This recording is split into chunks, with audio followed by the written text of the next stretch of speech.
இந்த வீடியோவை உங்களுக்கு வழங்குவோர் மாலை முரசு செய்திகள் தொலைக்காட்சியின் படிப்போம் ஜெயிப்போம் உயர்கல்வியை தேர்ந்தெடுப்பதில் உள்ள சந்தேகங்களை தீர்க்கும் நிகழ்ச்சி தினமும் மாலை 5 மணிக்கு. வணக்கம். மாலை முரசு செய்திகளை விரிவாக பார்ப்பதற்கு முன் தலைப்புச் செய்திகளை பார்க்கலாம். அமைச்சர் அன்பில் மகேஷ் எழுதிய தேசிய கல்விக் கொள்கை 2020 என்னும் மதயானை நூலினை வெளியிட்டார் முதலமைச்சர் மு.க.ஸ்டாலின்.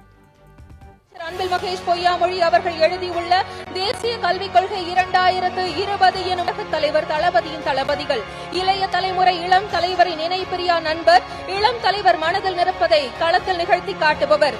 மாண்புமிகு தமிழ்நாடு பள்ளிக் கல்வித்துறை அமைச்சர் அன்பில் மகேஷ் பொய்யாமொழி அவர்கள் எழுதியுள்ள தேசிய கல்விக் கொள்கை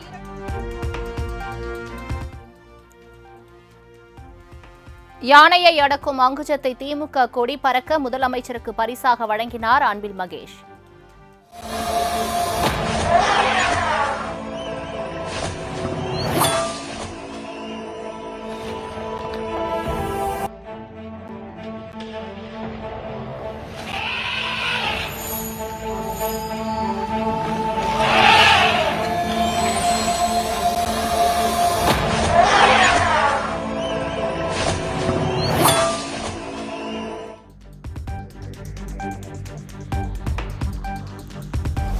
சென்னையை அடுத்த ஆவடியில் மின்தடையால் பாதிக்கப்பட்ட நீட் தேர்வு மாணவர்களுக்கு மறு தேர்வு நடத்த உத்தரவிடக் கோரிய வழக்கு.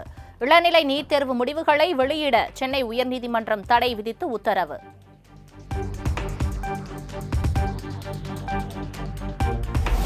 அரசியல் உள்நோக்கத்தோடு சோதனை மேற்கொண்டு தமிழ்நாடு அரசின் ஊழியர்களை அமலாக்கத்துறை துன்புறுத்துவதாக அமைச்சர் முத்துசாமி குற்றச்சாட்டு. சோதனைக்கு எதிராக சட்டப்பூர்வ நடவடிக்கை மேற்கொள்ளப்படும் எனவும் உறுதி.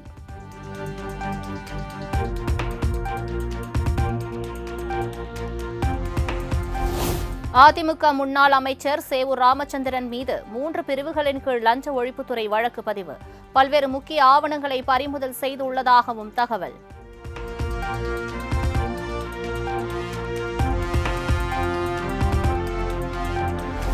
உசிலம்பட்டி அதிமுக முன்னாள் எம்எல்ஏ நீதிபதி வீட்டில் லஞ்ச ஒழிப்பு போலீசார் சோதனை. 2016-2021 காலகட்டத்தில் வருமானத்திற்கு அதிகமாக சொத்து சேர்த்ததாக வழக்கில் திடீர் ரைட்.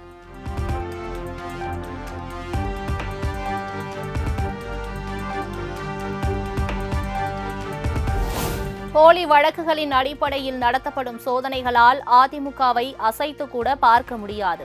அதிமுக முன்னாள் அமைச்சர் சேவூர் ராமச்சந்திரன், முன்னாள் எம்எல்ஏ நீதிபதி வீடுகளில் நடைபெறும் லஞ்ச ஒழிப்புத்துறை சோதனையை குறிப்பிட்டு இபிஎஸ் காட்டம்.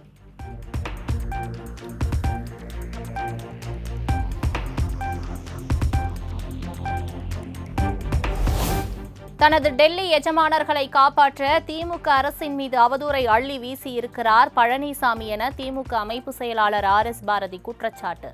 பித்தலாட்ட அரசியல் செய்வதையே முழு நேர பணியாக செய்து கொண்டிருக்கிறார் பழனிசாமி எனவும் விமர்சனம்.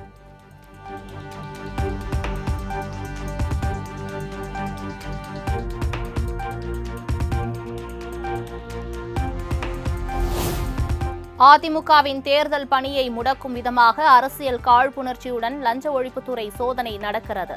அதிமுக முன்னாள் அமைச்சர் RB உதயகுமார் குற்றச்சாட்டு. ஏற்படுத்த முடியாது என்பதுதான் கடந்த கால வரலாறு. அது மாண்பு முதலமைச்சர் அவர்களுக்கும் நன்றாக தெரியும். ஆகவே இது ஒரு திசை திருப்புகிற வேலையாகவும் அரசியல் காழ்ப்புணர்ச்சியாவது இது சட்ட ரீதியாக நாங்கள் எங்கள் பொதுச்செயலாளருடைய வழிகாட்டுதலை பெற்று ஒரு தடை.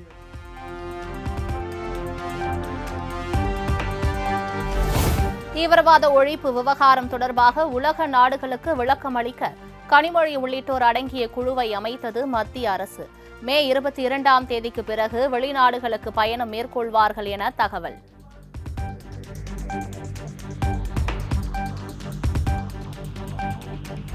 தைலாபுரத்தில் பாமக நிறுவனர் ராமதாஸ் தலைமையில் 2வது நாளாக ஆலோசனை.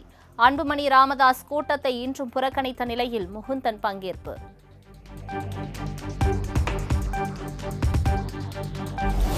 வரும் சட்டமன்ற தேர்தலுக்குள் இருவரையும் ஒன்றிணைத்து அதிக இடங்களில் வெற்றி பெறுவோம் என ஜி.கே. மணி நம்பிக்கை.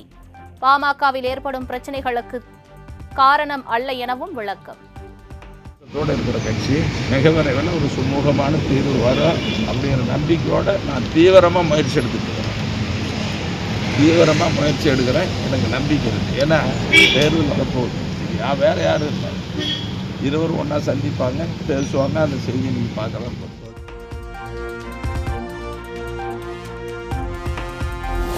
தமிழக அரசின் 4 மசோதாக்களுக்கு ஆளுநர் RN ரவி ஒப்புதல். பட்ஜெட் கூட்டத்தொடரில் 18 மசோதாக்கள் நிறைவேற்றப்பட்ட நிலையில் 4 மசோதாக்களுக்கு மட்டும் ஒப்புதல்.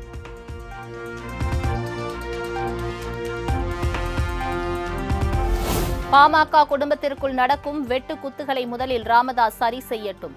50 தொகுதிகளில் படுத்துக்கொண்டே ஜெயிக்க நிர்வாகிகளுக்கு சொல்லிக் கொடுத்ததாக ராமதாஸ் கூறியதற்கு அமைச்சர் சேகர்பாபு விமர்சனம். சொல்லுகின்ற சொல்லுதான் படுத்துக்கொண்டே ஜெயிப்பேன் என்று. முதலில் அவருடைய பிரச்சனைகளை தீர்த்துவிட்டு அதன் பிறகு வெற்றி தோல்வியை பற்றி நிர்ணயிக்க வேண்டும். வெற்றி தோல்வியை பற்றி கருத்து சொல்ல வேண்டும். அவர்களுக்குள்ளேயே குடும்பத்துக்குள்ளேயே குத்துவெட்டு நடந்து கொண்டிருக்கின்றது. இவர்கள் எப்படி 50 தொகுதி படுத்துக்கொண்டே ஜெயிக்க முடியும்? அப்படி என்றால் பார்த்து கொள்ளுங்கள். மக்களின் மீது நாட்டமில்லாதவர்கள், மக்களை பற்றி கவலைப்படாதவர்கள் தான் இப்படி சொல்லுவார்கள். புதுக்கோட்டை யாவுடையார் கோவிலில் ஒப்பந்ததாரரை தாக்க முயன்ற திமுக முன்னாள் எம்எல்ஏ உதயம் சண்முகத்தால் சலசலப்பு. தீயணைப்பு நிலைய கட்டட அடிக்கல் நாட்டு விழாவிற்கு தன்னை ஏன் அழைக்கவில்லை என கூறி ஆபாச வார்த்தைகளால் வசைபாடிய அத்துமீறல்.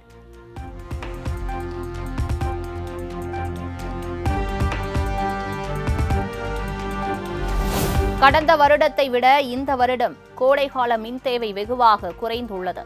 சென்னையில் செயல்படும் மின்னகத்தை ஆய்வு செய்த பின் மின்துறை மற்றும் போக்குவரத்து துறை அமைச்சர் சிவசங்கர் பேட்டி.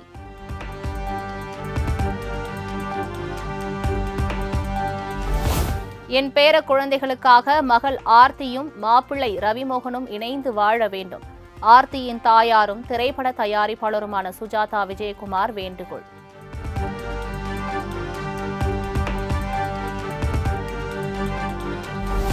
ரவிமோகன் நடித்த படத்தால் ஏற்பட்ட கடனுக்காக இன்று வரை வட்டியை நான் மட்டுமே கட்டி வருகிறேன். ஆர்த்தியின் தாயார் சுஜாதா விஜயகுமார் பரபரப்பு குற்றச்சாட்டு.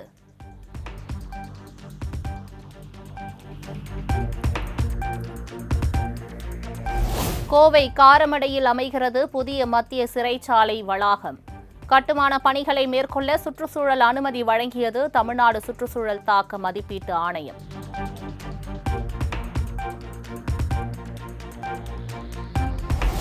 செஞ்சி தேர்வு மையத்தில் முறைகேடு நடந்ததற்கான ஆதாரம் இல்லை.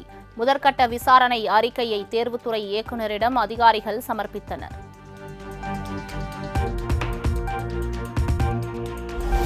கிருஷ்ணகிரி, தருமபுரி, திருப்பத்தூர், வேலூர், திருவண்ணாமலை மாவட்டங்களில் நாளை கனமழைக்கு வாய்ப்பு.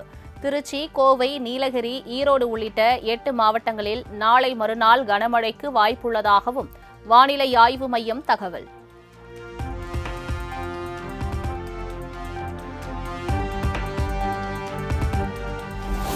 அரபிக்கடல் பகுதியில் வரும் 22ஆம் தேதி குறைந்த காற்றழுத்த தாழ்வு பகுதி உருவாக வாய்ப்பு.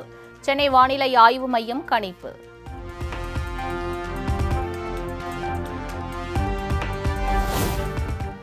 திருப்பத்தூர் மாவட்டம் ஆம்பூரில் கொட்டி தீர்த்த கனமழையால் சாலைகளில் தேங்கிய மழைநீர். அரசு மருத்துவமனையையும் மழைநீர் சூழ்ந்ததால் நோயாளிகள் அவதி.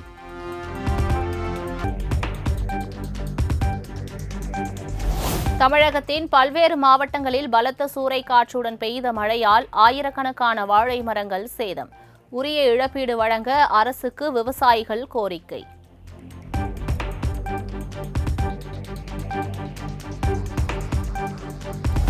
கள்ளக்குறிச்சி மாவட்டம் சங்கராபுரம் அருகே உள்ள மாத்தூரில் மூதாட்டி மீது கொடூர தாக்குதல்.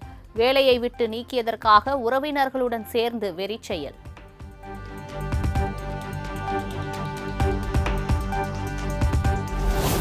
கோவையில் சூறாவளி காற்றுடன் பெய்த பலத்த மழை. 50,000த்திற்கும் மேற்பட்ட வாழை மரங்கள் முறிந்து சேதம்.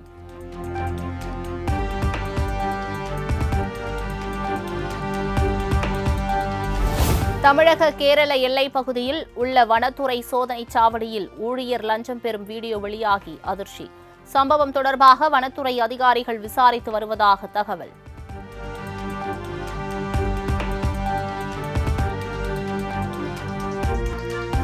திருச்சி மாவட்டம் முசிறி காவல் துணை கண்காணிப்பாளர் அலுவலகம் முன்பு ஒருவர் தீக்குளிக்க முயன்றதால் பரபரப்பு. காணாமல் போன மகளை கண்டுபிடித்து தரவில்லை என விபரீத முடிவெடுத்ததாக தகவல்.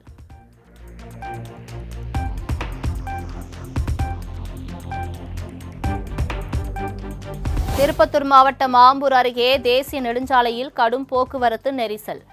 பாலம் பணி காரணமாக தோண்டப்பட்ட பள்ளத்தால் நெரிசல் என குற்றச்சாட்டு.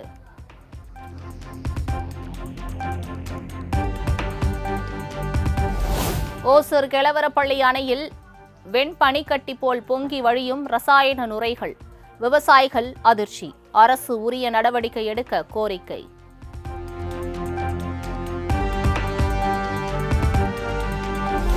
சோளிங்கர் பேருந்து நிலையத்தில் கழிப்பறைக்கு செல்லும் குழாயிலிருந்து குடிநீர் தொட்டிக்கு செலுத்தப்பட்ட தண்ணீரால் பொதுமக்கள் முகம் சுழிப்பு. கோடை வெயிலுக்கு தாகம் தீர்க்க மேற்கொள்ளப்பட்ட முயற்சியிலும் அதிகாரிகள் அலட்சியம் என மக்கள் குற்றச்சாட்டு.